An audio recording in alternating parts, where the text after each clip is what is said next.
Hey guys, so today you and I are going to talk about perfection or looking for that optimal solution of something. So let's get into it.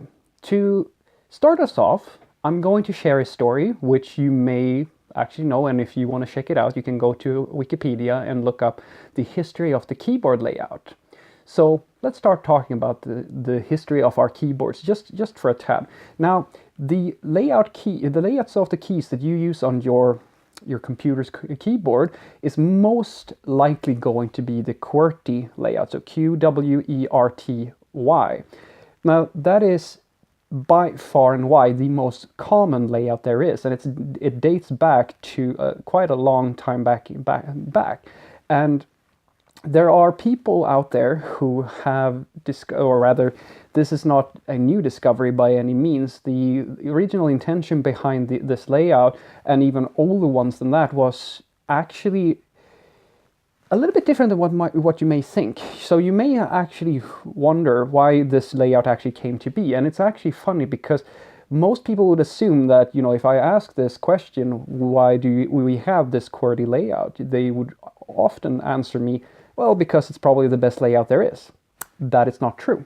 It's not by any means the best layout that we have, but it is the standard. So why is that? Well, the QWERTY layout was encouraged by basically solving an issue that had been around for a long, long time.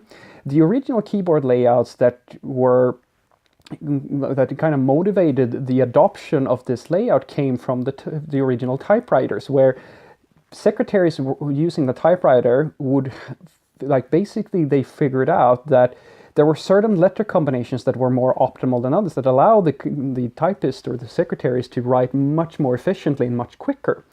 However, they also realized that back in those days when typewriters actually used real mechanical arms to punch in different letters on paper, they realized that a lot of the time these arms would get caught in each other and cause basically mistypes because the typists were too fast on the keyboard. So what happened was that they started adopting a less optimal solution in order to solve this timing issue that they had with the mechanical arms.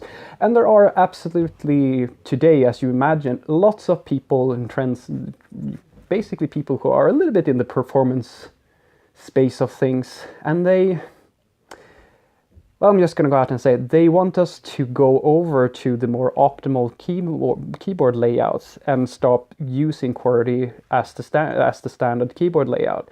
And I've actually talked to people who are forcing themselves, or rather because you can go to your keyboard settings, you can even download schematics or key maps so that you can have more optimized keyboard layouts. And you can actually buy keyboard layouts with the labels on the keys that are optimized for this type of layout. There are a few of them, and they all claim to be faster than QWERTY. And this is not a video of me saying that you should do this or that you shouldn't be doing this. This is just a very nice, I think, makes a very good point.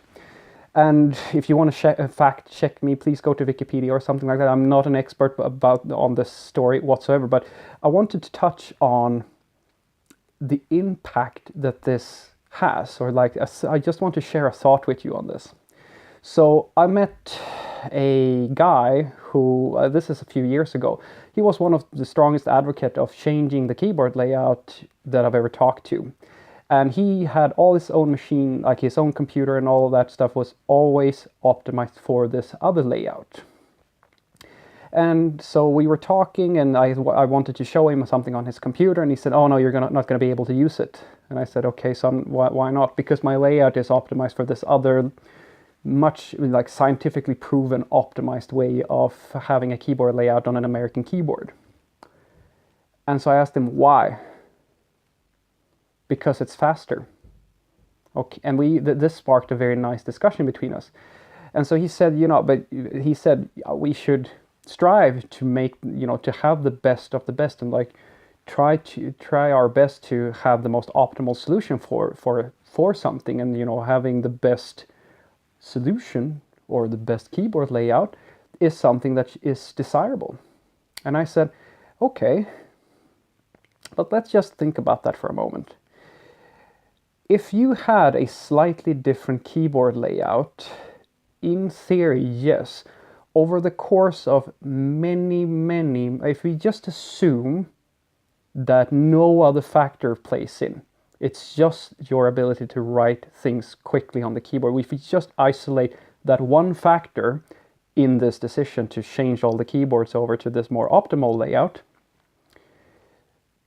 if we do that, we will gain a few milliseconds of time for each keystroke, in theory. And over a long period of time, that might accumulate into a more, being more productive. And in theory, yes, that would be something that is going to net us a higher, a faster typing in general, over the general population. So we would, in theory, be able to write quicker, the ergo, the logic being that we will be more efficient at basically interacting with the computer.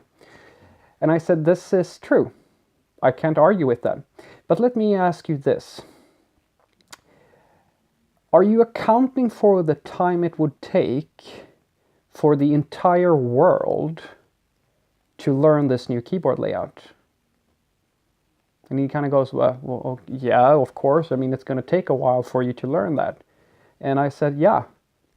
How long do you take? Because remember, if I've been programming I've been using a computer for several years, most of my life.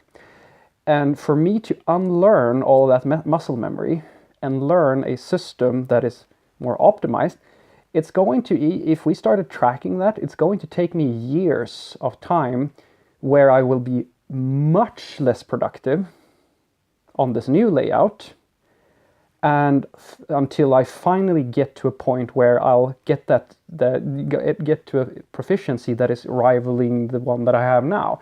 And then we can start counting the amount of time that I'm going to save on being able to write this quickly. But that cost is not calculated into, the transition is not calculated.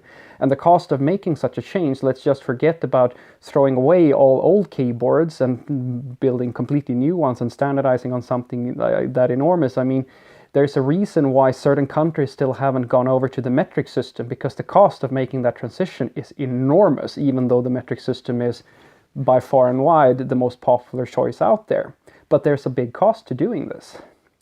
And he said, yeah, but, I kind of like it, and, it works for me. And I said, yeah, that's great. All that does is that you now have to work only because he changed the keyboard. Whenever he used my computer, he had to go and change my layout so that it worked for him.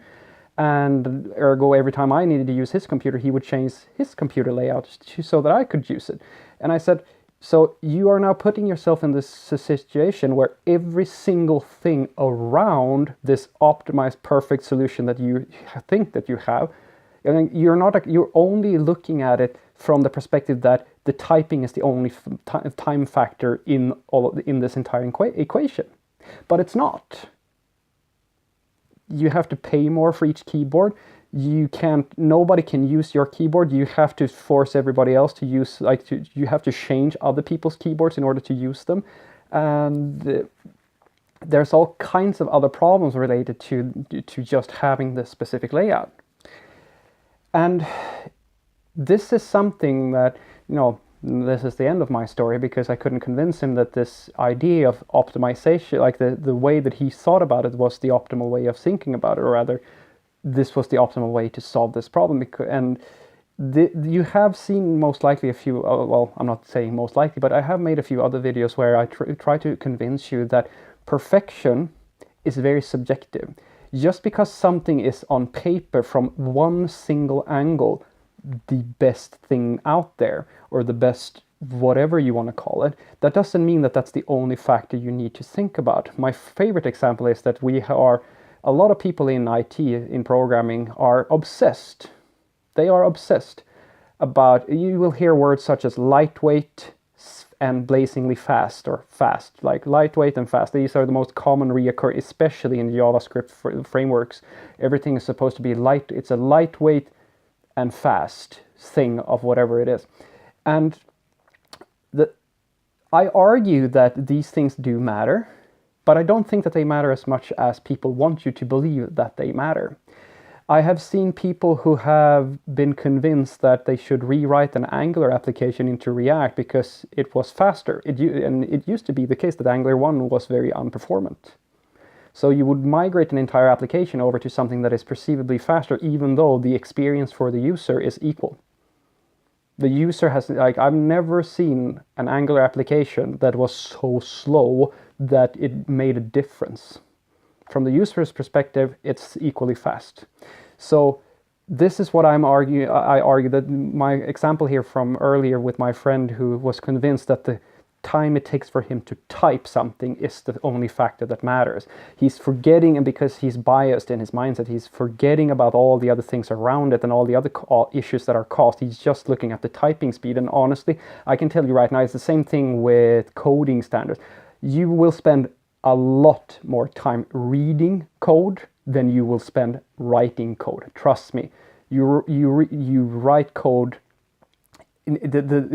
Trust me. The limit to how fast that you can produce quality software has nothing to do with how fast you can type. I actually hate it when people say that they want to have a more like a lightweight language syntax that is less verbose because there's too much typing involved. Then get some snippets that produces that code for you, because comprehension now I'm being biased, and my personal opinion is that comprehension is more important than coding speed or typing speed, because typing speed is very subjective. It's very rare that you know exactly what you're going to type, and that the time that it takes you to write that text is actually going to be the thing that limits how fast that you can deliver software.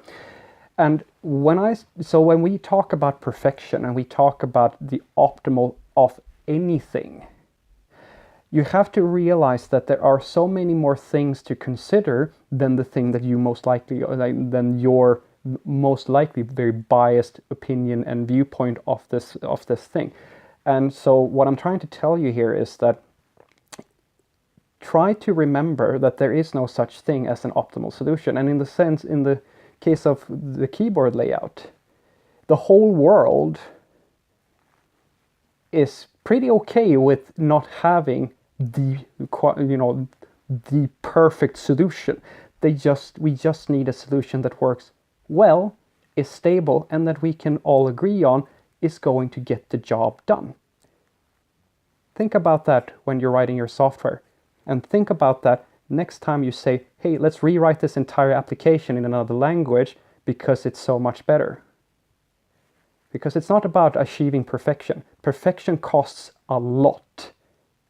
It's about getting something that is good enough.